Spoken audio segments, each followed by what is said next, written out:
sahabat dan orang-orang yang mengikuti jejak-jejak beliau sampai akhir zaman kelak. Allahumma amin. Alhamdulillah, pada pertemuan kali ini kita akan melanjutkan kajian kita tentang pembahasan kitab yang ditulis oleh Ustadz sendiri, yaitu ajaran Mazhab Imam Syafi'i yang ditinggalkan sebagian pengikutnya. Ini adalah pertemuan yang ke-9 dan kali ini kita akan mengangkat tema tentang di mana Allah Azza wa Jalla. Akidah ini sangat penting bagi kita karena ini mencerminkan pemahaman kita tentang agama Islam yang sebenarnya. Untuk itu sebelum kita mulai kajian, kita dengarkan dulu tertib yang akan saya Abu Sultan. Pada Abu Sultan. Pada para jamaah, seperti biasa, sebelum kita mulai kajian, kami berharap untuk semua terus mengikuti tata tertib ini. Yang pertama adalah menggunakan nama yang sebenarnya dan menggunakan skenario. Yang kedua, mematikan video dan memilihkan mic atau audio saat join dan kajian berlangsung. Yang ketiga, untuk mendengarkan kajian dan berusaha mencatat. Yang keempat, pertanyaan jawab insya Allah akan ada di akhir kajian, dan pertanyaan disesuaikan dengan tema pada hari ini. Mohon untuk dipahami mungkin waktu yang terbatas, jadi untuk tidak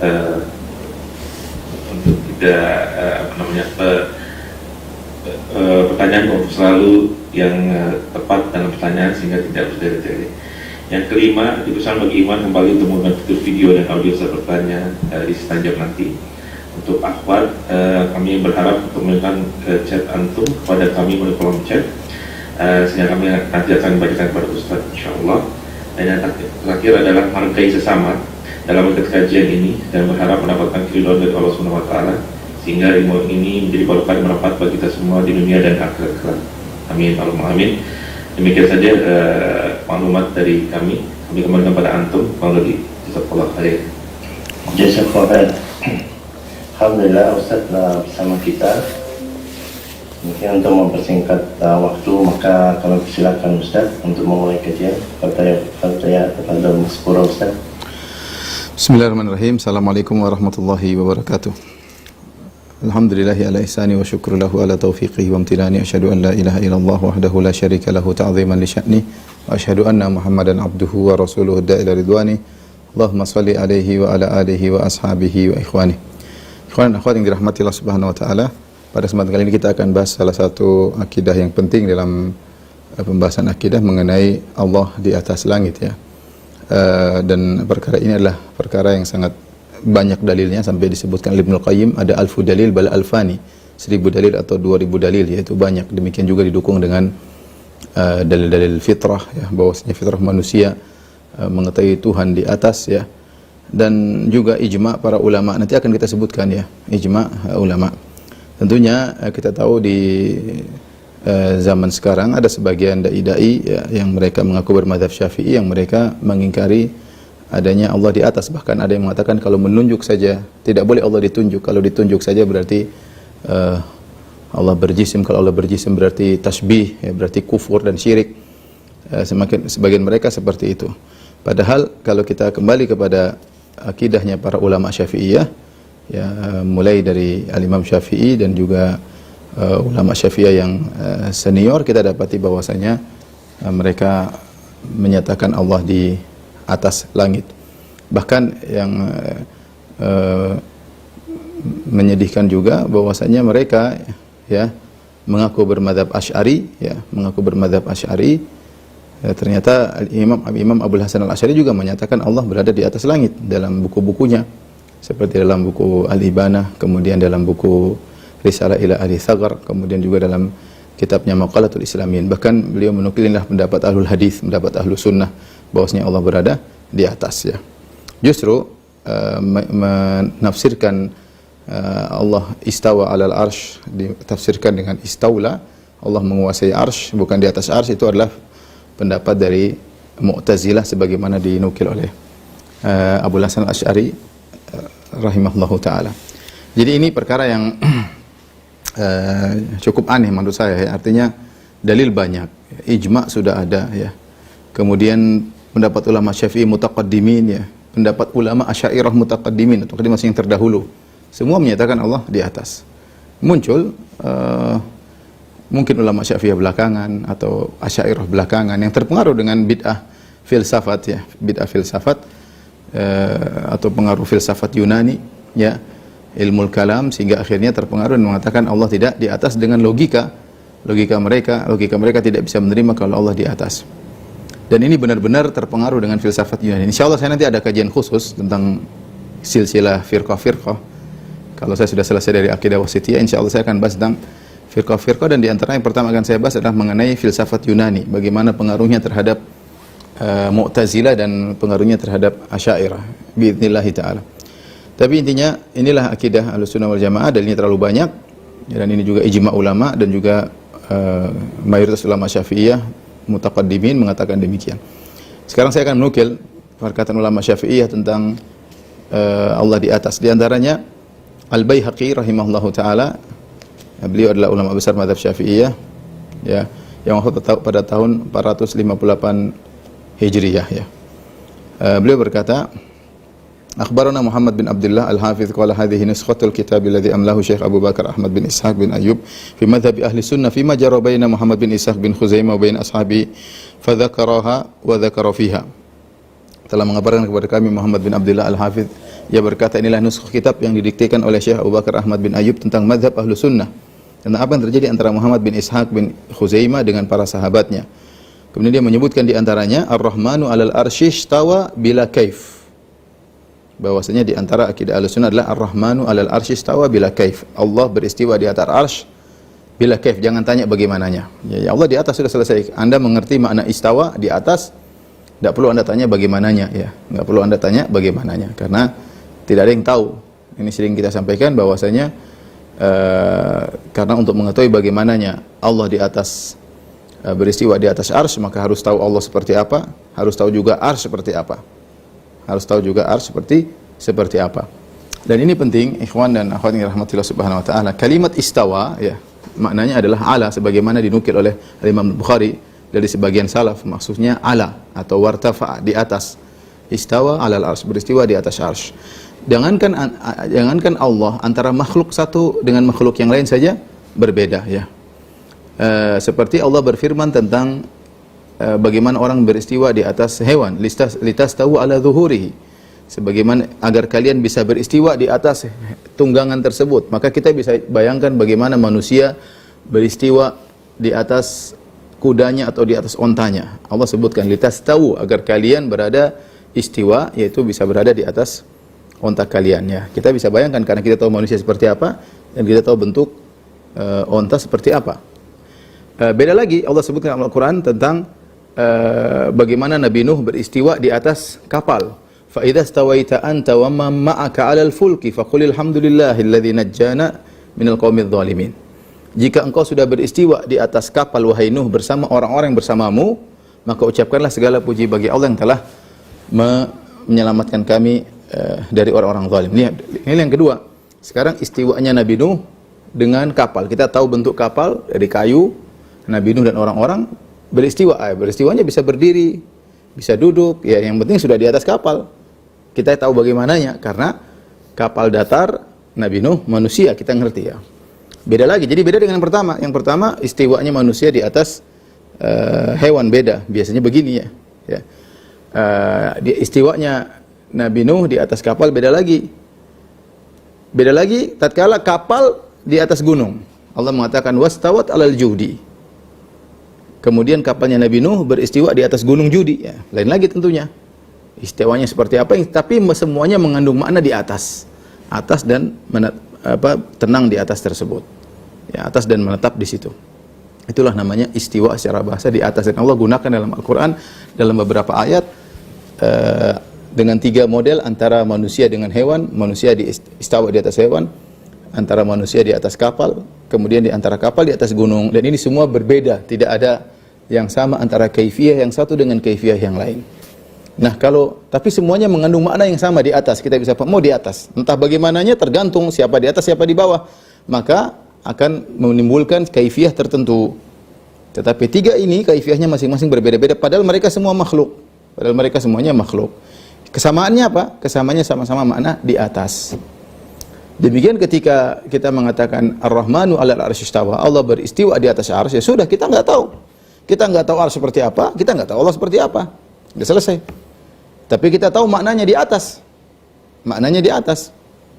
Entah kita tidak tahu bagaimana yang di atas dan bagi yang di bawah, tapi kita tahu istawa maknanya di atas.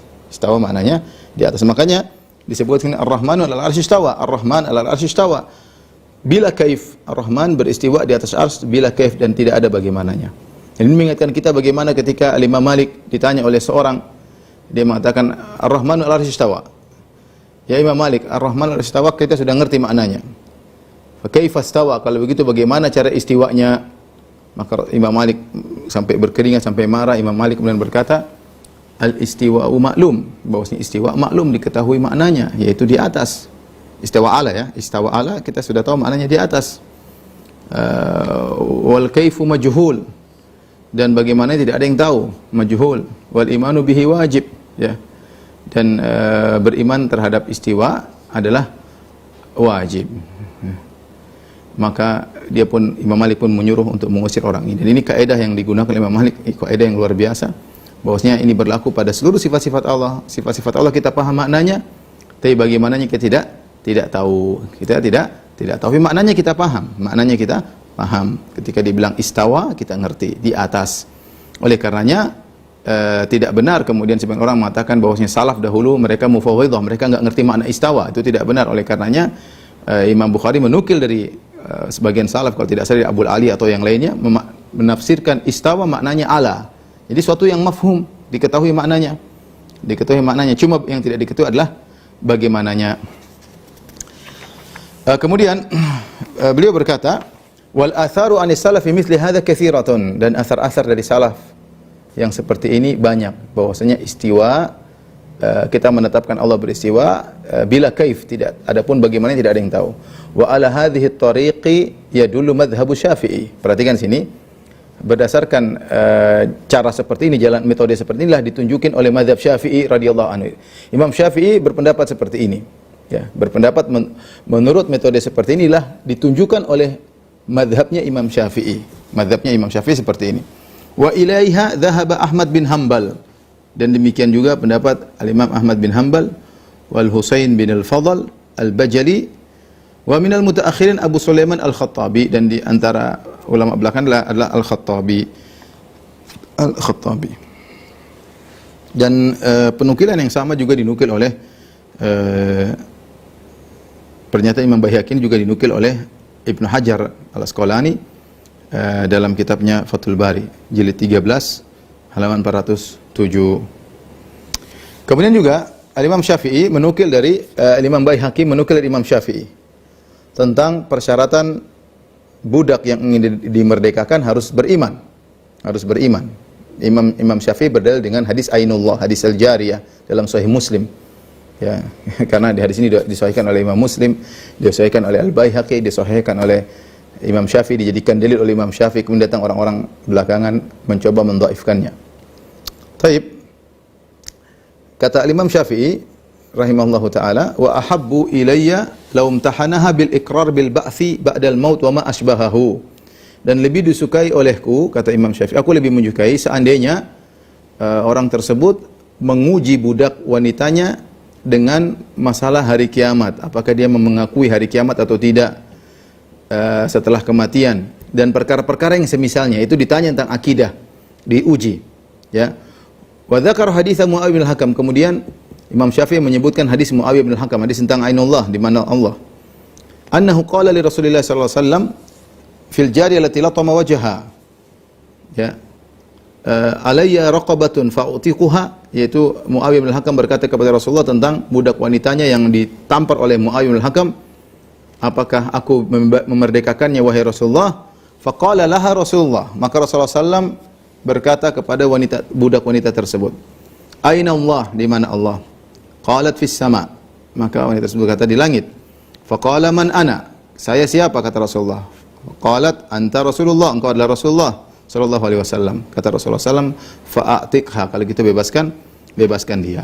Ini jelas bahwasanya Imam Syafi'i berdalil dengan hadis Al-Jariyah tentang di mana Allah untuk mempersyaratkan keimanan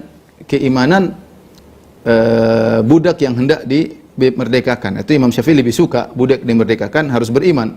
Budak dimerdekakan beriman. Ini disukai oleh Imam Syafi'i rahimahullahu taala dengan dites imannya. Tidak mesti bertanya aina Allah, tetapi masalah keimanan.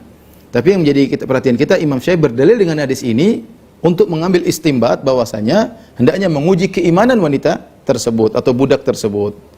Ya, sehingga untuk dimerdekakan diuji terlebih dahulu, ya.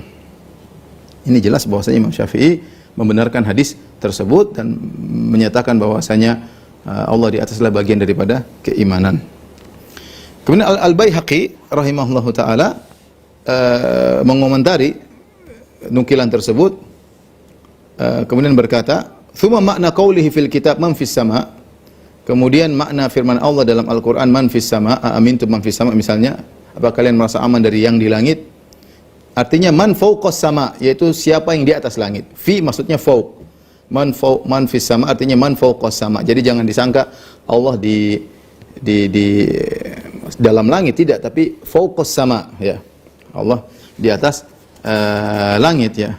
Dan ini seperti perkataan Fir'aun fi judhu'in nakhl, ya, di atas, fi maknanya fauq, ya. Seperti fasiru fil ardi, berjalanlah bukan kaki masuk di tanah, tapi fil ardi maksudnya di atas bumi. Jadi fi terkadang maknanya fauq, di atas. Seperti amintum man fis sama, apa kalian merasa aman dari Allah yang di langit, maksudnya yang di atas langit. Kama qala, kenapa kita artikan di atas? Sebagaimana firman Allah, kata Al-Baihaqi, Ar-Rahmanu 'alal arsy istawa. Allah berada di atas arsy. Wa kullu ma 'ala fa huwa sama. Semua yang di atas namanya sama secara bahasa. Sama. Wal arsyu a'la samawat. Dan arsy adalah yang paling tinggi daripada yang tinggi. Fa huwa 'alal arsy kama akhbar. Dan Allah berada di atas arsy sebagaimana Allah kabarkan, bila kaif, tanpa bagaimananya. Ba'inun min khalqihi, terpisah dari makhluknya. Ghairu mumasin min khalqihi, tidak menyentuh makhluknya. Jelas sekali Imam Baihaqi menyatakan Allah di atas arsy, dan Allah terpisah dari arsy, dan Allah tidak menyentuh arsy, tapi Allah di atas arsy. Bisa Allah tidak menyentuh arsy, Allah di atas arsy, Allah tidak butuh kepada arsy. Keberadaan Allah di atas bukan berarti butuh kepada arsy. Tidak seperti perkataan Ar-Razi dan yang lainnya, ya, yang ulama Syafi'iyah belakangan yang mengatakan kalau Allah di atas arsy berarti Allah butuh arsy, berarti Allah nempel sama arsy. Kalau arsy jatuh, Allah ikut jatuh. Berarti Allah lebih kecil dari arsy, berarti arsy menaungi Allah. Ini semua adalah logika yang salah. Sering saya sampaikan, tidak berarti yang di atas itu lebih butuh kepada yang di bawah, dan tidak berarti yang di atas lebih kecil daripada yang di bawah. Lihatlah langit dan bumi. Langit lebih di atas daripada bumi. Ternyata langit lebih lebar daripada bumi, dan ternyata langit tidak butuh bumi. Ternyata langit tidak butuh bumi. Kalau antara langit dan bumi, antara makhluk dan makhluk saja bisa kita tahu ada yang di atas lebih besar daripada yang di bawah, yang di atas tidak butuh kepada yang di bawah, apalagi antara Khaliq dengan makhluk, antara Allah dengan makhluknya. Ini jelas. Ada riwayat dari Imam Syafi'i, jelas beliau berkata, tetapi riwayat ini sanadnya perlu diperiksa kembali karena perawinya ada namanya Abul Hasan Al-Hakari yang bermasalah, ya. Kemudian juga dalam riwayat yang sanad yang lain Abu Muhammad Al-Maqdisi, ini saya tidak tahu, saya belum cek sanadnya bagaimana status Abu Muhammad Al-Maqdisi. Ada riwayat Imam Syafi'i berkata tentang tsumma stawa 'alal arsy, ya. Kemudian Imam Syafi'i berkata juga Ar-Rahmanu 'alal arsy istawa, yaitu Imam Syafi'i mengakui hal tersebut. Kemudian Imam Syafi'i juga berkata wa annahu yahbitu kulla lailatin ila sama'id dunya, bahwasanya Allah turun ke langit ini setiap malam. Kaifa syaa, terserah bagaimana yang Allah kehendaki, bi khabari Rasul sallallahu alaihi wasallam, berdasarkan hadis Rasulullah sallallahu alaihi wasallam. Uminu bir ru'ya kama jaa fil hadis, dan aku beriman dan melihat Allah sebagaimana dalam hadis. Ini riwayat perkataan nas Imam Syafi'i, seandainya sanadnya sahih maka selesai. Ya, tetapi sanadnya memang harus diperiksa kembali, ada perawi yang bermasalah seperti Abu Hasan Al-Hakari. Adapun Abu Muhammad Al-Maqdisi, karena datang dalam dua sanad, dari sanad Abu Hasan Al-Hakari dalam jalur yang dari Abu Muhammad Al-Maqdisi, ini perlu dicek kembali. Kalaupun riwayatnya dhaif, tadi kita sudah bawakan bagaimana Imam Syafi'i berdalil dengan hadis Al-Jariyah. Itu kalau itu sahih datang dari Imam Syafi'i. Imam Syafi'i berdalil dengan hadis Al-Jariyah untuk agar budak yang ingin dimerdekakan diuji keimanannya, Tetapi riwayat ini dinukil oleh ulama Syafi'iyah seperti dinukil oleh Az-Zahabi, kemudian dinukil oleh Al-Barzanji, ya, tentang perkataan Imam Syafi'i rahimahullahu taala tersebut. Taruhlah riwayat ini dhaif pun tidak jadi masalah karena kita sudah mendapatkan riwayat yang sahih dari Imam Syafi'i sebagaimana dinukil oleh Al-Baihaqi. Taib, ulama-ulama Syafi'i yang lain yang menjelaskan bahwasanya Allah di atas, di antaranya Al-Imam Ibnu Khuzaimah yang wafat 311 Hijriah, awal abad keempat. Dan Ibnu Khuzaimah ini bukan sembarang, ya. Dia yang punya Sahih Ibnu Khuzaimah, ahli hadis, yang Imam Nawawi mengatakannya dengan Imamul A'immah. Imam Nawawi menggelarinya dengan imamnya para imam, ya, imamnya para imam, ya. Ibnu Khuzaimah berkata, wa qalat Aisyah radhiyallahu anha subhana man wasi'a sam'uhu al-aswad. Aisyah berkata, maha suci Allah yang pendengarannya meliputi segala suara. Fasami Allahu azza wa jalla kalamal mujadilah wa huwa fawqa sab'i samawat. Allah ternyata mendengar perkataan wanita yang mengeluhkan suaminya kepada Nabi, padahal Allah berada di atas langit yang 7. Mustawin ala arsyihi, bersiwa di atas arsy-Nya. Wa qad khafiya ba'du kalamiha ala man hadaraha wa qaruba minha. Padahal orang yang hadir peristiwa tersebut dan dekat tidak dengar, tapi Allah di atas langit yang 7 dengar. Dan ini dalil, Ibnu Khuzaimah berdalil dengan perkataan Aisyah, perkataan salaf. Ya, dan perkataan salaf banyak, ya. Seperti perkataan Zainab bintu Jahshin, berbangga di hadapan istri Nabi yang lain. Zainab berkata, zawwajakunna ahalikunna wa zawwajani Allah min fawqi sab'i samawat. Kalian dinikahkan oleh wali-wali kalian, wahai istri Nabi yang lain. Adapun aku, Zainab bintu Jahshin, aku dinikahkan oleh Allah dari atas langit yang 7. Min fawqi sab'i samawat. Itu dengan turunnya ayat Al-Quran dalam surat Al-Ahzab. Falamma qadha Zaidun minha wataran zawwajnakaha. Ketika Zaid sudah menceraikan Zainab bintu Jahshin, Zaid bin Harithah, maka kami nikahkan engkau wahai Muhammad dengan Zainab. Perkataan salaf banyak, perkataan Abu Bakar, perkataan para salaf, para sahabat, ya. Kemudian setelah beliau menukil perkataan Aisyah, Ibnu Khuzaimah menukil perkataan Aisyah radhiyallahu anha, kemudian beliau mengomentari hadis Nabi. Fa idza sa'altumullah fasaluhu al-firdaus. Kalau kalian minta kepada Allah, mintalah surga Firdaus. Fa innahu awsatul jannah wa 'alal jannah, karena surga Firdaus yang paling tengah, yang paling atas. Wa fawqahu arsyur rahman, di atas surga Firdaus adalah arsy Allah. Ya. Setelah itu beliau berkata, fal khabaru yusarrihu anna arsy rabbina jalla wa 'ala fawqa jannatihi. Maka hadis menunjukkan bahwasanya arsy Rabb kita berada di atas surganya. Wa qad a'lamana jalla wa 'ala annahu mustawin 'ala arsyihi, dan Allah telah memberitahukan kepada kita bahwasanya Allah beristiwa di atas arsy-Nya. Fa khaliquna 'alin fawqa arsyihi, dan pencipta kita berarti berada di atas arsy-Nya. Alladzi huwa fawqa jannatihi, yang arsy-Nya berada di atas surganya. Kemudian beliau berkata, fatilkal akhbaru kulluha dalatun ala annal khaliqal bari fawqa sab'i samawatihi. Ini semua dalil menunjukkan bahwasanya Allah sang pencipta berada di atas langit yang 7. La ala ma za'amatul mu'attilah, bukan sebagaimana perkataan orang-orang mu'attilah, anna ma'budahum huwa ma'ahum fi manazilihim, bahwasanya Tuhan mereka di mana-mana, bahkan di rumah-rumah mereka. Ini jadi ulama Syafi'i yang lain yang mengatakan Allah di atas. Di antaranya Abu Bakar Ahmad bin Ishaq bin Ayyub As-Subghi Asy-Syafi'i, wafat 342 Hijriah. Ya. Beliau juga mengatakan bahwasanya Allah di atas. Beliau berkata, qad tada'ul arabu fi mawdi'a ala. Terkadang orang Arab meletakkan kata fi dengan maknanya ala, di atas, ya. Dimaknakan atas. Allah berfirman, contohnya fasihu fil ardi, berjalanlah kalian di bumi, maksudnya di atas bumi, bukan kaki masuk di tanah. Wa qala la usallibannakum fi judhu'in nakhli. Berkata Firaun, Allah nukil dalam Al-Qur'an, sungguh aku akan menyalib kalian di pangkal korma, bukan maksudnya dalam pangkal korma, tapi di atas pangkal korma. Wa ma'nahu 'alal ardi wa 'alan nakhli, yaitu di atas bumi dan di atas korma. Fakadzalika qaulu, demikian juga firman Allah fis sama. Allah di atas langit, di langit maksudnya alas sama, maksudnya alal arsy fawqa sama, di atas ars, di atas langit. Kama sahatil akhbaru anin Nabi sallallahu alaihi wasallam, sebagaimana dalil yang sahih datang dari Nabi sallallahu alaihi wasallam. Ini juga dia mengatakan bahwasanya Allah di atas. Demikian juga As-Sabuni, Abu Utsman As-Sabuni, wafat 449 Hijriah. Al-Baihaqi telah memuji As-Sabuni dengan berkata, Imamul Muslimin haqqan, dia adalah imam kaum muslimin yang sungguhnya. Wa Syekhul Islam sidqan, dia adalah Syekhul Islam yang benar. Ya. Kemudian wa ahlu asrihi kulluhum mudha'inuna li'uluwi sya'nihi, ya, bahwasanya orang penduduk di zaman dia mengakui ketinggian kedudukannya. Taib. Intinya dia berkata, wa husnil i'tiqad, ya, Al-Baihaqi memuji orang ini punya akidah yang baik, wa kasratil ilmi, dan ilmu yang benar, wa luzumi tariqati salaf, dan dia mengikuti jalan para salaf. Taib, apa perkataan Abu Utsman As-Sabuni? Beliau berkata, ya'taqidu ashabul hadis. Dia punya buku judulnya Aqidatu Ashabil Hadis, Aqidatu Salaf Ashabil Hadis, tentang akidah para salaf ashabul hadis. Buku tentang akidah khusus, menukil pendapat para salaf ashabul hadis. Ya'taqidu ashabul hadis wa yashhaduna anna Allah subhanahu fawqa sab'i samawatihi. Ashabul hadis menyaksikan bahwasanya Allah berada di atas langit yang 7. Ala arsyihi mustawin, beristiwa di atas arsy-Nya. Kama nataqa bihi kitabuh, sebagaimana diucapkan oleh Al-Qur'an, ya.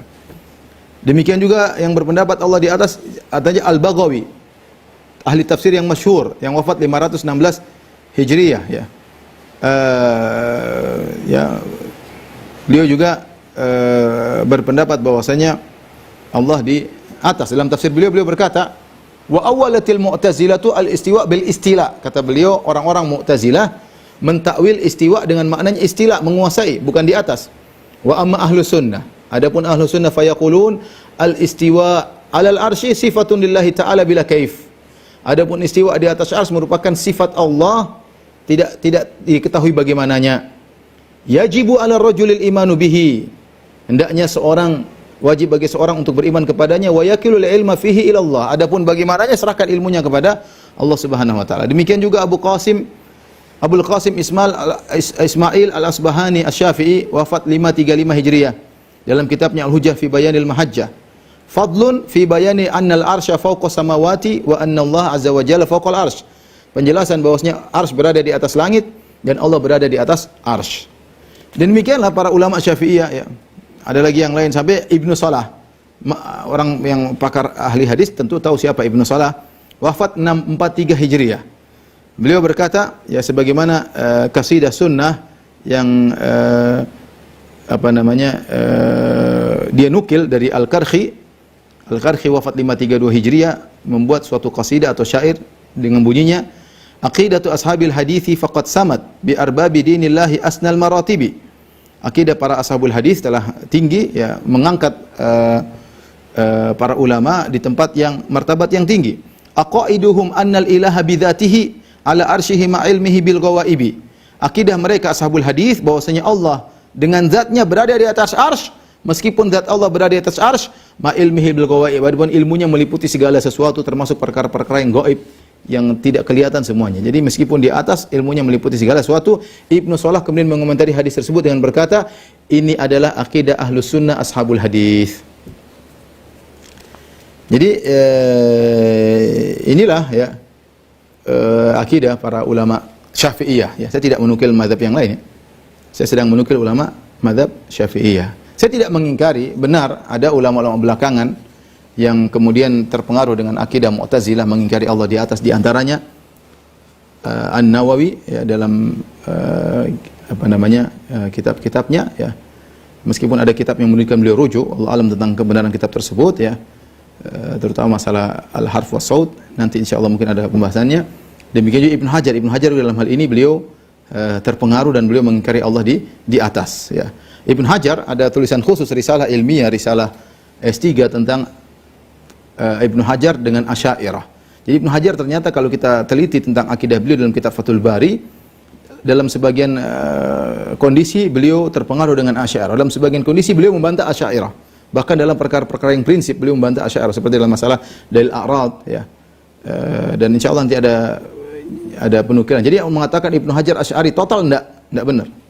Ibnu Hajar beliau memang tinggal di zaman Asy'ari lagi benar-benar tersebar ketika itu, sehingga beliau terpengaruh. Namun dalam beberapa kondisi, dalam beberapa nukilan dalam Fathul Bari, beliau membantah akidah Asy'ariyah, bahkan dalam beberapa hal yang merupakan prinsip akidah Asy'ariyah. Namun beliau juga terpengaruh dengan akidah Asy'ariyah, sehingga tidak dikatakan Ibnu Hajar Asy'ariyah murni, tidak, tapi beliau terpengaruh dengan Asy'ariyah. Ala kulli hal, meskipun Ibnu Hajar dan Nawawi rahimahullahu taala menolak Allah di atas, tapi kita katakan ini ulama-ulama terdahulu yang lebih pakar akidah dari mereka, ya, yang lebih cocok dengan akidah para salaf. Ya, tadi saya sebutkan Ibnu Khuzaimah, Al-Baihaqi, ya, kemudian yang apalagi yang tulis dalam buku Sabuni dalam buku khusus akidah, ya, kemudian juga Abul Qasim Al-Asbahani dalam bukunya ya, Al-Baghawi. Jadi mereka menyelisih ulama terdahulu dari kalangan mazhab Syafi'i. Dan mengenai Allah tidak di atas, sebenarnya itu adalah akidah Jahmiyah. Mereka mengingkari Allah tidak di atas. Makanya nukilan banyak dari para salaf, mereka mengingkari Jahmiyah karena Jahmiyah berpendapat tidak ada Tuhan di atas langit, ya. Dan banyak nukilannya. Oleh karenanya para ulama dahulu menulis buku membantah orang-orang Jahmiyah, yang mengingkari bahwasanya Allah berada di atas langit, dan diikuti juga orang Mu'tazilah dan juga diikuti oleh orang Asy'ariyah. Kita alhamdulillah akidah salaf, kita punya salafnya. Makanya saya yang sering katakan, kita kalau ngambil akidah pakai logika repot. Kita ini belajar akidah salaf dengan sanad. Kita punya salaf yang menyatakan apa yang kita katakan. Ya, kalau kita berdasarkan logika maka akan muncul belakangan orang punya logika demikian ya. Nah, makanya kalau ada yang mengatakan Allah tidak di atas, dia bilang sebutkan salafmu. Saya enggak minta dalil dulu, saya minta salaf. Dalil apalagi enggak ada. Kita dalil ratusan, bahkan mungkin bisa 1000 dalilnya. Nah, salafnya mana? Enggak ada. Mereka punya salaf. Ya, paling salafnya Jahmiyah sama Mu'tazilah. Ya, salafnya Jahmiyah sama Mu'tazilah. Ya. Oleh karenanya para ulama membantah Jahmiyah yang menolak Allah di atas, dan mereka menulis buku tentang hal ini. Contohnya Al-Imam Ahmad menulis buku dalam kitabnya Ar-Rad 'alal Jahmiyah wa Zanadiqah membantah pendapat ini. Kemudian Utsman bin Sa'id Ad-Darimi dalam kitabnya Ar-Rad 'alal Jahmiyah membantah juga akidah Allah tidak di atas, dan juga kitabnya Ar-Rad 'alal Bishr al-Mirrisi. Kemudian juga Ibnu Qutaibah juga membantah Jahmiyah dalam kitabnya Ikhtilaf fil Lafz war-Rad 'alal Jahmiyah wal Musyabbihah. Ibnu Battah yang wafat 387 Hijriah juga membantah dalam kitabnya Al-Ibana, juga membantah tentang akidah Jahmiyah, ya. Bahkan juga Al-Imam Al-Bukhari juga membantah akidah Jahmiyah, ya. Al-Imam Al-Bukhari membawakan dalam sahihnya dalam suatu kitab judulnya Kitab Ar-Rad 'alal Jahmiyah. Dan ini datang dalam riwayat Mustamli. Al-Mustamli mendatangkan riwayat dari Imam Bukhari dengan judul bab Ar-Rad 'alal Jahmiyah, ya. Kemudian ketika beliau membantah Jahmiyah, apa yang dibawa oleh Imam Bukhari? Hadis tentang Allah di atas, ta'rujul malaikatu warruhu ilaihi. Firman Allah, malaikat naik ke Allah. Naik ke mana? Naik ke atas. Kemudian juga firman Allah, ilayya yas'adul kalimut thayyibu. Kenapa Imam Bukhari bawakan hadis-hadis ayat-ayat seperti ini? Untuk menunjukkan Allah di atas. Kepada Allah lah naik kalimat-kalimat yang baik. Naik ke mana? Naik ke atas. Arah jelas, ada arahnya jelas. Sementara orang Asy'ariyah mengatakan tidak boleh bilang Allah di atas, tidak boleh nunjuk ini syirik, kufur, tidak boleh, subhanallah. Tidak boleh ente begini, ente meyakini Allah di atas, kufur, subhanallah. Kalau kita mau ambil konsekuensi perkataan mereka, terlalu banyak orang yang syirik. Karena mereka mengatakan Allah kalau bisa ditunjuk, berarti dia makhluk seperti makhluk. Syirik, kufur.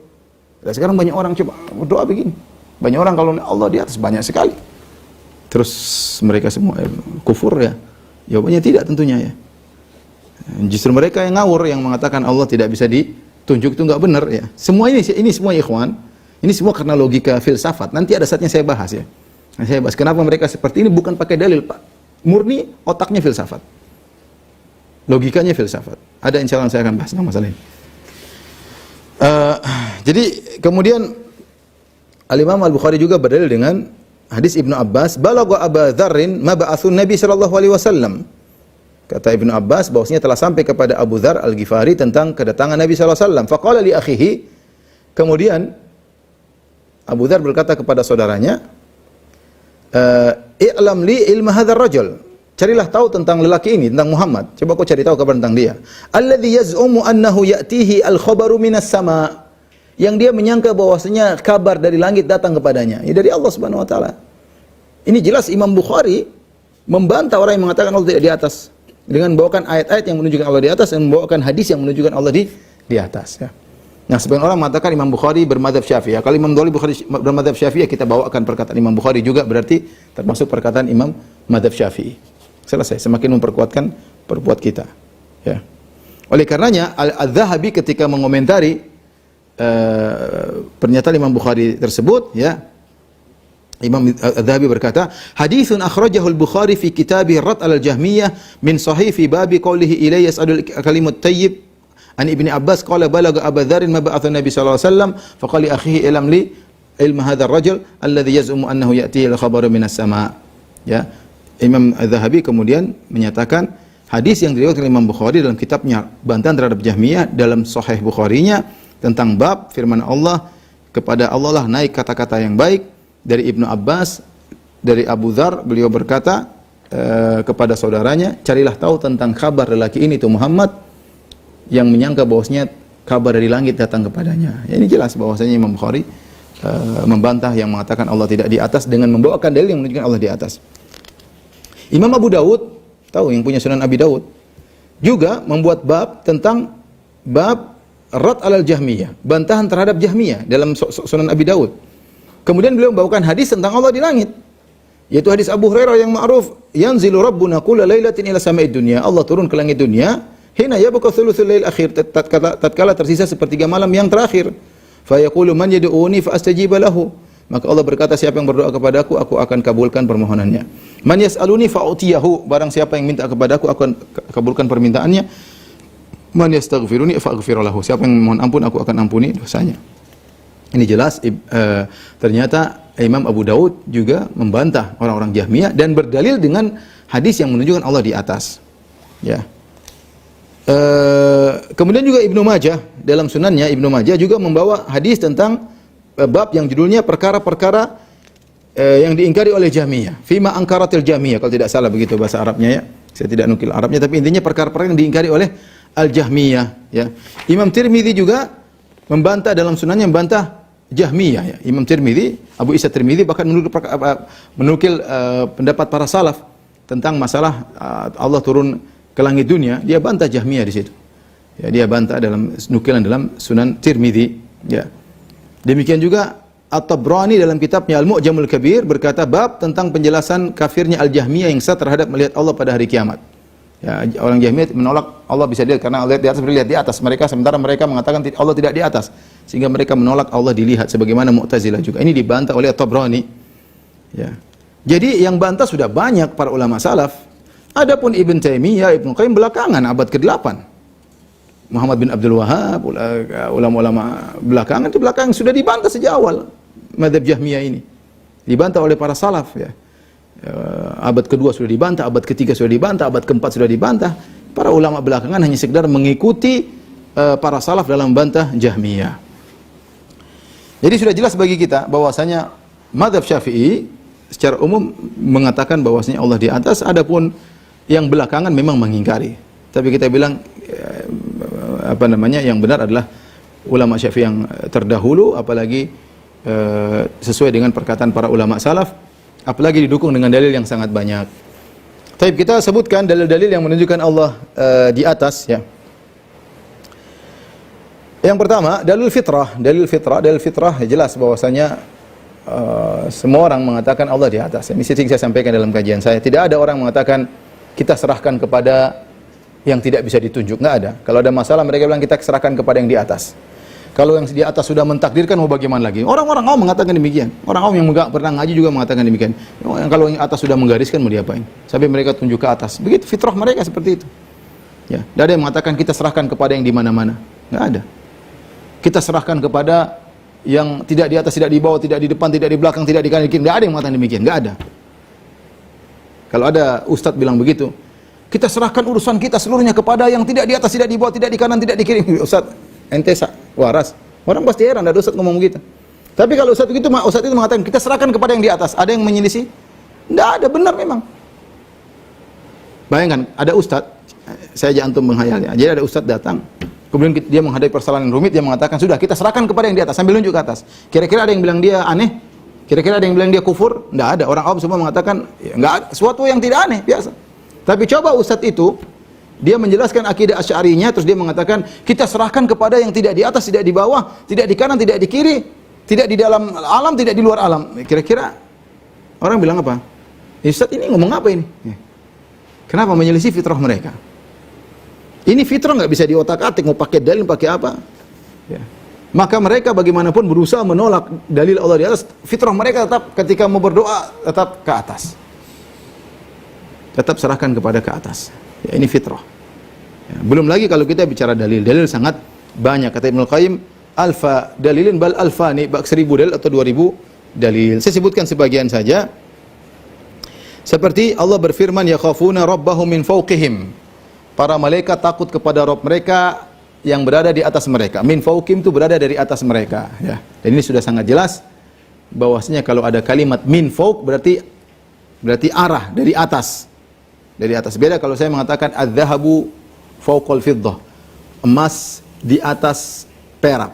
Mungkin maksudnya di atas maksudnya kualitas. Az-zahabu fawqal fiddah, emas di atas perak. Tapi kalau saya mengatakan az-zahabu min fawqil fiddah, ada tambahan min, berarti maksudnya dari arah. Emas letaknya di atas apa namanya perak, ya. Ini seperti firman Allah, yakhafuna rabbahum min fawqihim, yaitu para malaikat yang berada di langit, mereka takut kepada Allah yang di atas mereka. Malaikat sudah di langit, takut kepada Allah yang di atas mereka, berarti Allah di atas mereka, di atas langit. Ini jelas sekali dalilnya.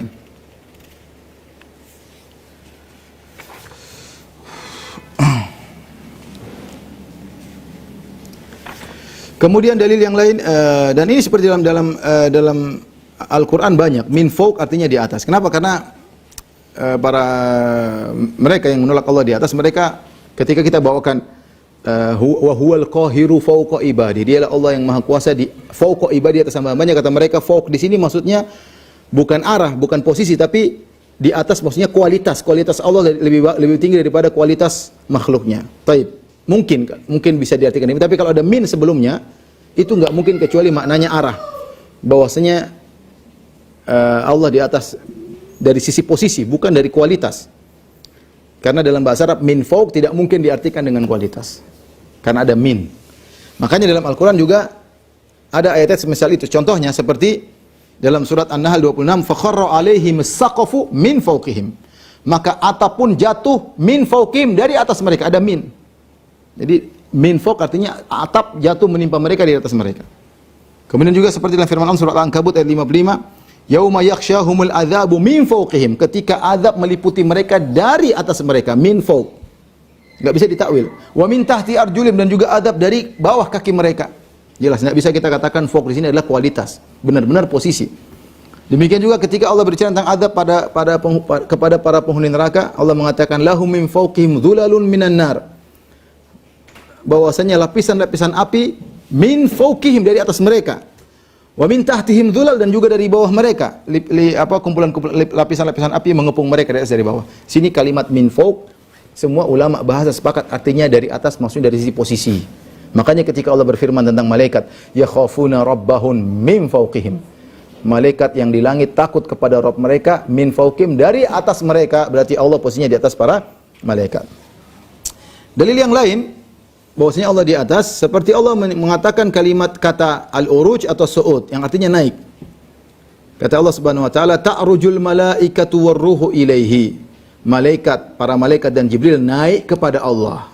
Namanya naik pasti dibawa ke atas. Ya.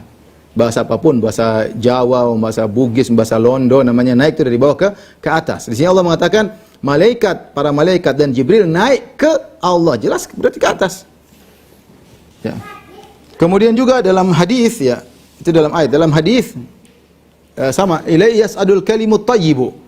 Kepada Allah lah naik kalimat-kalimat yang baik, diterima oleh Allah, naik ke atas, ya. Contohnya dalam hadis dalam Sahih Bukhari, kata Nabi sallallahu alaihi wasallam, ya, yata'aqabuna fikum malaikatun bil-lail wa malaikatun bin-nahar. Bahwasanya malaikat siang dan malaikat malam bergantian mengawasi kalian. Wa yajtami'una fi salatil asr wa salatil fajr. Namun mereka ketemu ketika mau pergantian shift, mereka ketemu ketika salat subuh dan salat asar. Tsumma ya'rujul ladzina batu fikum.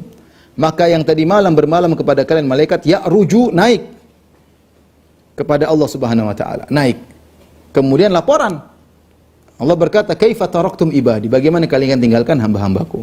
Ya, berarti mereka laporan ke atas, naik ke mana? Ketemu Allah Subhanahu wa taala, ya. Ya. Contoh tadi ayat yang lain, ilayyas adul kalimut thayyibu, kepada Allah lah naik kalimat-kalimat yang baik, itu amal soleh. Wal amalu soleh yarfa'u, dan amal soleh Allah angkat. Ya, makanya dalam hadis banyak kalau seorang melakukan kemaksiatan seperti 3 orang yang sholatnya tidak naik di atas kepala mereka, tidak diterima. Kalau naik berarti diterima oleh Allah Subhanahu wa taala, ya. Ini ayat. Taib, dalam hadis Rasulullah SAW pernah ditanya, ya Rasulullah, ala lam araka tasumu syahran minasyuhur ma tasumu min Sya'ban. Aku melihat engkau berpuasa di bulan-bulan lain tidak seperti kau berpuasa di bulan Sya'ban. Kenapa ya Rasulullah? Qala dzalika syahrun yaghfulun nasu anhu baina Rajabin wa Ramadan. Itu bulan yang orang sering lalai, letaknya antara bulan Rajab dan Ramadan. Wa huwa syahrun turfa'u fihi al-a'mal. Dan dia adalah bulan di mana amalan diangkat ila rabbil alamin, diangkat kepada Allah Subhanahu wa taala. Fa uhibbu an yurfa amali wa ana shaim. Dan aku ingin amalanku diangkat sementara aku dalam kondisi berpuasa, ya. Tapi juga di antara dalil yang menunjukkan Allah di atas, itu Allah menjelaskan bahwasanya Allah mengangkat sebagian makhluknya kepada Allah. Seperti firman Allah, barrafa'ahu Allahu ilaihi. Bahkan Allah mengangkat Nabi Isa ke Allah. Coba, angkat Nabi Isa ke Allah. Apa ada angkat ke bawah? Apa ada angkat kemana-mana? Angkat dia ke atas, jelas. Ya, makanya saya bilang kalau orang menolak Allah di atas, dia harus takwil ini semua. Jadi Al-Quran isinya ayat-ayat takwil doang. Ini ayat banyak sekali. Hadis banyak sekali mau ditakwil seluruhnya.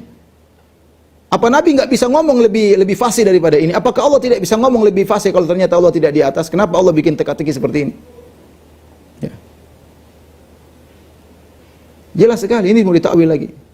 Ya. Allah mengatakan, "Wa ma qataluhu wa ma salabu." Mereka tidak bunuh Nabi Isa, mereka tidak salib Nabi Isa. Bar rafa'ahu Allah ilaihi. Kenapa tidak disalib? Tidak, karena Nabi Isa diangkat. Angkat kemana? Ke Allah. Terus coba mau ditafsirkan bagaimana? Oh, tidak diangkat terus ditangkap sama orang Yahudi, maksudnya. Tidak diangkat terus ditangkap. Terus kemana kalau gitu? Diangkatnya ke atas biar selamat. Kemudian juga di antara dalil bahwasanya Allah di atas, Allah mensifati dengan Dia Maha Tinggi, wa huwal aliyyul azim. Dia Allah yang Maha Tinggi. Dan subhanallah ada sebagian dai yang selalu semangat menolak Allah di atas.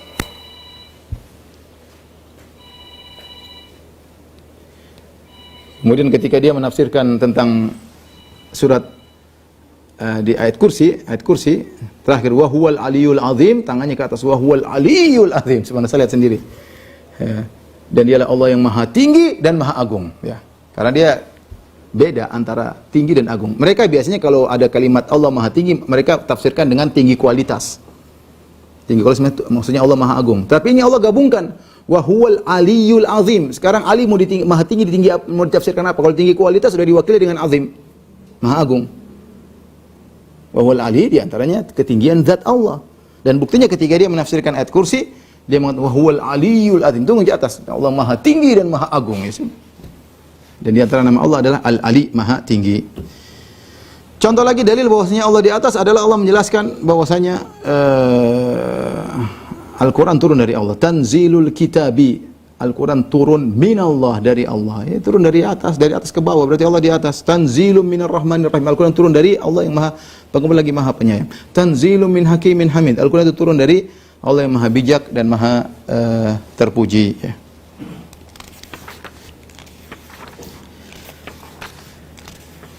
Taib, ini masih banyak, insyaallah kita lanjutkan pekan depan.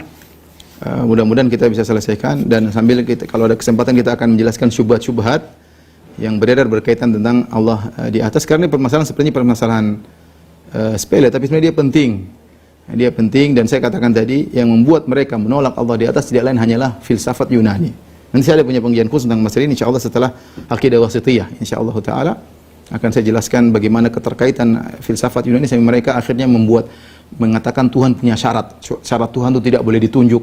Syarat Tuhan tidak boleh melakukan pergerakan, misalnya syarat Tuhan tidak boleh begini, tidak, banyak mereka bikin syarat tentang Tuhan.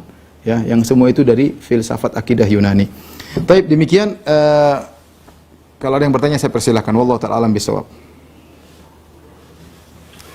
Jazakallahu Ustaz atas punya yang disampaikan dan kajian-kajian dalil-dalil yang telah disampaikan untuk menguatkan bahwa Allah ada di atas.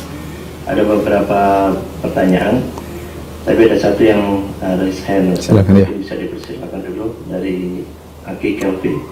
Kalau mau tanyakan langsung.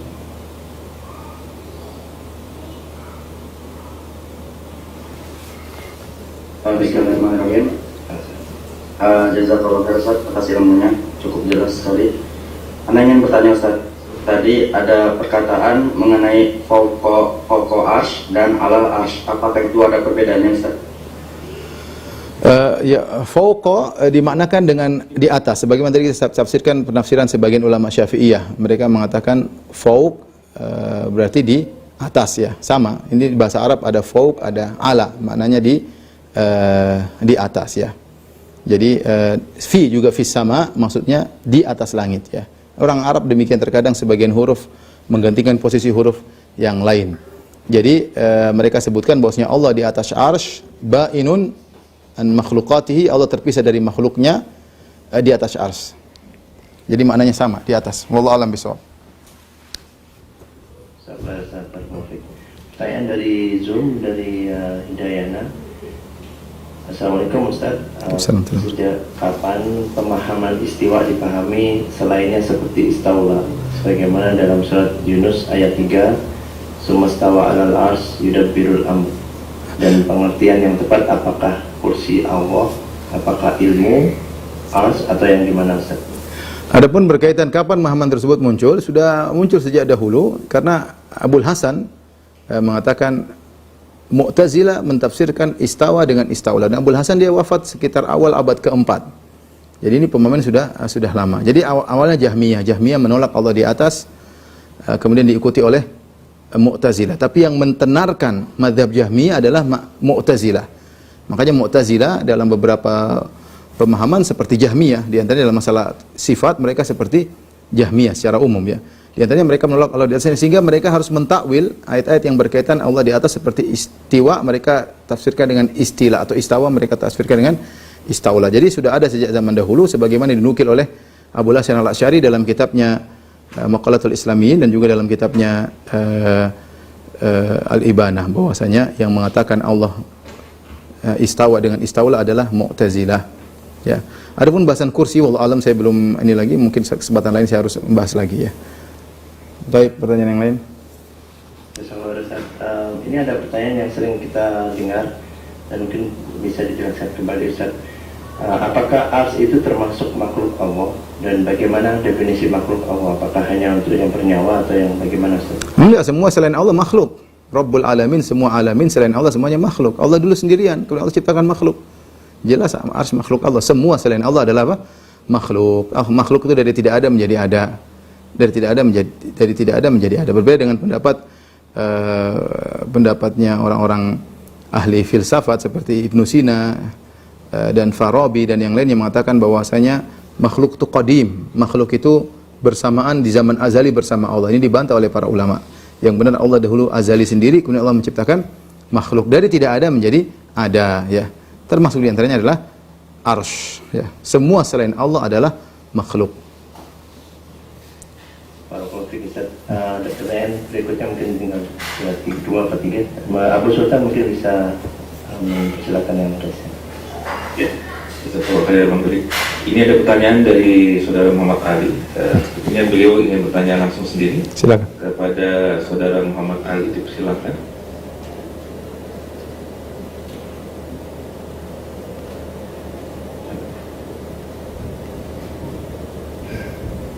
Saudara Muhammad Ali.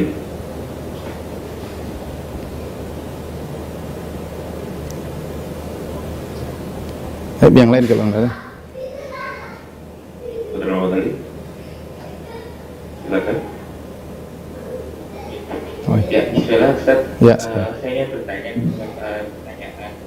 Yang pertama tentang apakah pemahaman terkait Ainaul ini bisa berdampak pada ilmu fikih. Kemudian yang kedua, kalau kita mau konsisten tentang kaidah memilih guru yang akidahnya lurus, lalu mengapa kita masih belajar kepada kitab-kitabnya Imam An-Nawawi, Imam Ibnu Hajar, lalu kemudian seingat saya juga Al-Juwaini dan Imam Al-Baqilani juga terpapar Asy'ariyah. Ya, pemahaman ini filsafat gitu. Jadi bagaimana kita melakukan supaya kita bisa konsisten terhadap kaidah tersebut dalam memilih guru. Iya. Kita kalau Kita tahu bahwasanya Asy'ariyah, banyak di antara ulama Asy'ariyah ya, mereka punya jasa dalam masalah fikih, masalah usul fikih, dan itu diakui oleh para ulama. Ketika kita membahas kesalahan mereka, bukan berarti kita tidak mengambil ilmu dari mereka sama sekali ya. Dari dahulu para ulama juga mengambil ilmu dari mereka, bahkan dari mereka mengambil juga sebagian Mu'tazilah seperti Zamakhsyari, bahkan demikian juga ada Mu'tazilah yang ahli bahasa diambil ilmu bahasanya. Demikian juga seperti perawi hadis. Perawi hadis juga bermacam-macam. Tidak semuanya ahlu sunnah. Sebagian perawi hadis ada yang terindikasi bid'ah. Namun jika dilihat masih kejujurannya nampak dan dia masih tidak menyuruh kepada bid'ahnya, maka diterima periwayatannya. Jadi maksudnya ketika kita memilih guru, hendaknya kita memilah-milih pada perkara yang orang tersebut selamat ya. Artinya kita tidak mengambil akidah Asy'ariyah, akidah dari ulama-ulama tersebut. Tapi kalau masalah lain yang mereka benar dalam sisi tersebut tidak jadi masalah selama kita bisa memilah-milih. Selama kita bisa memilah-milih. Jadi sebenarnya kalau kita bisa milah-milih, boleh kita milah-milih. Saya ulangi, kalau kita bisa milah-milih, kita boleh milah-milih, ya. Tetapi tidak semua orang bisa milah-milih. Itu masalahnya. Tidak semua orang bisa milah-milih. Adapun seperti antum atau yang lainnya atau para asatidzah, mereka tahu. Al-Ghazali rahimahullah misalnya punya kesalahan di sini. Al-Juwaini misalnya, Al-Juwaini bersikeras dalam masalah. Contoh, saya baru saja baca kitabnya Al-Juwaini, judulnya Asy-Syamil fi Usuluddin, yang dia mengatakan bahwasanya harus meyakini yang namanya teori Al-Jauharul Fard. Ini teorinya filsafat ya. Demokritos yang menyentuhkan dari filsafat Yunani, bahwasanya dari teori Jauharul Fard ini baru kita bisa meyakini adanya alam ini adalah makhluk yang menciptakanlah Allah Subhanahu wa taala. Harus meyakini tentang teori Jauharul Fard. Padahal kalau kita tanya Abu Bakar As-Siddiq tentu tidak tahu teori ini. Jauharul Fard saja ini apa maksudnya? Para salaf dulu tidak ada. Bagaimana kita membangun suatu akidah di atas mengetahui suatu perkara yang sangat detail seperti ini, dan itu belum tentu benar. Tapi kita tahu Al-Juwaini dalam hal yang lain, dalam masalah usul fikih, dalam masalah fikih adalah imam, dalam masalah fikih. Maka tadi kita tahu kaum muslimin tidak ada yang seperti Nabi, tidak ada yang maksum. Maka seorang harus cerdas memilih mana yang baik diambil dan mana yang buruk ditinggalkan. Ya, mana yang baik diambil, yang mana yang buruk ditinggalkan. Jika seorang seperti saya sendiri, saya kan baca buku-buku bermacam-macam ya. Saya baca bukunya Mu'tazilah, saya baca bukunya Asy'ariyah ya. Saya pelajari, kalau ada yang salah saya kritiki, seperti itu. Tapi ketika mungkin sebagian, jadi kaidah tadi ambil yang baik tinggalkan yang buruk, itu kaidah yang benar, itu bukan kaidah yang salah. Sampai Abu Hurairah saja ngambil dari iblis dalam faedah baca ayatul kursi. Cuma yang jadi masalah, apakah setiap kita mampu untuk memilah-milih? Kalau belum mampu, maka hendaknya dia mengamalkan hadis Nabi, da'ma yaribuk ila ma la yaribuk. Ambil yang baik, tinggalkan yang buruk ya. Tapi kalau dia bisa milah-milih, oh ini kalau masalah tertentu dia ada kesilapan, maka tidak usah kita ambil darinya masalah ini. Adapun masalah yang lain, masalah fikih, masalah baik, maka kita ambil yang memang para ulama telah merekomendasi. Adapun yang diingat oleh para ulama, maka kita waspada dalam poin-poin tertentu. Tidak semuanya kita tinggalkan. Makanya Az-Zahabi mengatakan kalau semua orang salah kemudian kita buang, kita akan meninggalkan Qatadah bin Di'am As-Sadusi. Kadang-kadang dia ada kemasalahan dalam masalah takdir, dalam masalah qadar dia punya kesalahan, dan sebagian ulama seperti itu ada kesalahan namanya kesilapan zallat. Ya, tapi tidak kemudian kita buang serta-merta demikian ya. Wallahu a'lam bishawab. Berikutnya ada pertanyaan dari Haji. Beliau bertanya, Assalamualaikum Ustaz, bagaimana cara menerangkan kepada anak-anak yang berumur 6 atau 7 tahun tentang keberadaan Allah selain menerangkan sejarah ciptaan Allah sebagai wujud terima kasih kita? Karena agak susah menjelaskan kepada mereka bagaimana sebaiknya kita sholat dan beribadah seolah Allah itu melihat apa yang kita lakukan. Beliau bertanya, apakah cukup dengan membayangkan kaligrafi tulisan Allah yang bersemayam di arasnya Allah? Apa Ustaz? Saya rasa tidak perlu. Itu sholat aja, anak sholat itu pelan-pelan. Itu nanti jalan sendiri. Anak-anak itu ada fitrahnya dalam mereka. Anak-anak saya juga, saya nggak pernah ngajarin Allah di atas, juga nggak pernah tahu sendiri Allah di atas. Saya nggak pernah ngajarin mereka. Benar, saya nggak pernah ngajarin anak saya Allah di atas. Mereka tahu sendiri. Mereka tahu sendiri. Ya. Yang penting saya ajak sholat, bicara surga, bicara neraka, bicara iman, Allah Maha melihat. Sudah selesai. Saya tidak pernah mendiktekan Allah di atas. Anak saya nggak pernah diktekan Allah di atas. Artinya saya sebutkan ini masalah fitrah. Tinggal kita kasih sentuhan sedikit. Yang penting kita ngajak sholat, kita ngajak mereka agamis. Insya Allah nanti dengan sendiri dia tahu, mudah kok. Nggak usah mikir gimana. Emang belum saatnya dia tahu, nggak perlu kita bahas. Umur 3 tahun gimana cara ngajak? Nggak usah anak 3 tahun, sudah kita ngajak sholat aja, yang baik-baik aja. Nanti insya Allah pada saatnya dia ngerti sendiri. Wallahu a'lam bishawab. Tapi pertanyaan terakhir. Adalah Sultan, kali ini antum boleh bertanya terakhir. Silakan. Baik, ini ada pertanyaan masuk di kolom chat dari Bapak Toto Irwanto. Beliau bertanya, kita melihat Kamus Besar Bahasa Indonesia KBBI, bersemayam itu artinya duduk, berdiaman, tinggal, atau bila konteksnya adalah bersemayam itu dalam hati, maka maknanya adalah terpatri dalam hati. Dengan demikian dapat diketahui bahwa keistilahan bahasa Indonesia kalimat bersemayam dari saat itu adalah duduk, berdiam atau tinggal di atasnya. Sementara makna duduk sendiri tegas dikecam keras oleh Imam Syafi'i, bahkan menjadi level dianggap kafir. Bagaimana Tergantung. Jadi kita lihat semayam apa maknanya. Kalau semayam maknanya tidak sesuai dengan tafsiran salaf, maka tidak perlu kita tafsirkan dengan semayam. Lebih aman kita mengatakan di atas. Di sini saya bacakan Kamus Besar Bahasa Indonesia, bersemayam artinya duduk. Baginda pun bersemayam di atas singgasananya, dikelilingi oleh menteri dan hulu balang. Kemudian berkediaman atau tinggal, ya. Sultan Iskandar Muda pernah bersemayam di kota raja, tersimpan, terpatri dan lainnya, ya. Di sini kalau bersemayam maksudnya tinggal, ya, itu ada makna dari sebagian salaf. Mereka mengatakan namanya istawa, istaqarra. Istaqarra itu ada seperti menetap. Jadi seperti menetap, ya. Maka mungkin mereka mengartikan bersemayam dari sisi makna istaqarra. Karena istiwa itu bukan hanya sekedar di atas, tapi di atas dan menetap. Seperti tadi saya katakan, listastawu ala zuhurihi, tatkala kalian sudah di atas onta kalian, ada sifat sudah menetap, sudah tenang. Seperti fa idza stawaita anta wa ma'aka 'alal fulki, jika kau dan wahai Nuh dan pengikutmu sudah di atas kapal, sudah tenang, ya.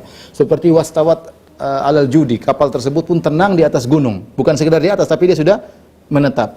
Jadi kalau kita maknakan bersemayam dari sisi artinya menetap, ya, maka mungkin ada sisi benarnya. Tapi lebih hati-hati kita bilang istawa maknanya ala. Ya, itu ada tafsirnya dari sebagian salaf, makna istawa artinya istaqarra. Istaqarra. Sebagian lain mengatakan maknanya ala, di atas. Kalau memang mengandung makna yang meragukan, dikhawatirkan maknanya tidak pas, maka kita gunakan makna yang jelas saja. Dan dalam masalah akidah demikian, mending kita menggunakan lafal yang jelas. Dengan kita mengatakan istawa artinya di atas, sebagaimana tafsiran para salaf tentang makna istawa. Tapi kalau untuk mengatakan menyalahkan bersama maknanya salah, saya mungkin tidak bisa kita katakan salah total, karena di antara makna istawa adalah istaqarra, ada menetap, dan di sini ada maknanya adalah tinggal, ya, tinggal maksudnya menetap, ya. Allah alam bisawab. Tapi kalau lebih hati-hati, kita tinggalkan kata bersemayam, kita bilang aja di atas. Wallahu alam bisawab. Demikian saja kajian kita. Insyaallah kita lanjutkan pekan depan tentang dalil-dalil Allah di atas, dan juga membantah syubhat-syubhat yang berkaitan dengan hal tersebut. Kurang lebihnya saya mohon maaf. Wabillahi taufiq wal hidayah. Assalamualaikum warahmatullahi wabarakatuh. Assalamualaikum warahmatullahi wabarakatuh. Ustaz atas kajian yang disampaikan dan tim WFA yang telah